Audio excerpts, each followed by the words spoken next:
Amalan ringan ini jika dikerjakan pahalanya seperti pahala ibadah haji dan umrah. Tidak perlu ke Mekah untuk melaksanakan haji dan umrah tetapi bisa mendapatkan pahala yang sama. Kerjakan amalan ringan ini, maka pahalanya sama dengan ibadah haji dan umrah tanpa harus ke Mekah. Buya Yahya menjelaskan ada amalan ringan ketika dikerjakan maka pahalanya sama dengan haji dan umrah. Tidak harus ke Mekah untuk melaksanakan haji dan umrah tetapi memiliki pahala sama seperti melaksanakan haji dan umrah di Mekah.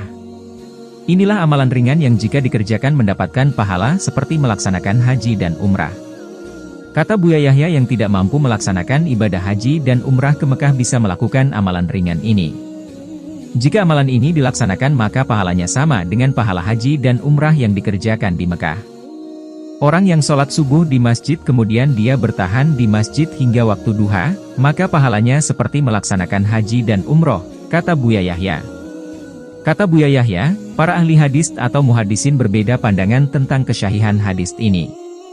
Tetapi kata Buya Yahya, banyak para ahli hadis yang mentasyih, atau mengakui bahwa hadis tersebut benar.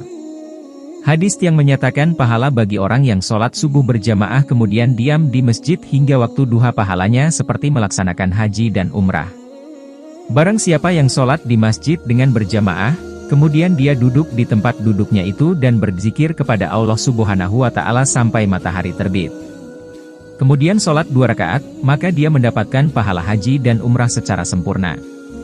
Para ahlul hadis mengatakan hadis ini syahih, kata Buya Yahya. Sehingga ada patokan semua sholat sunnah itu lebih bagus dilakukan di rumah.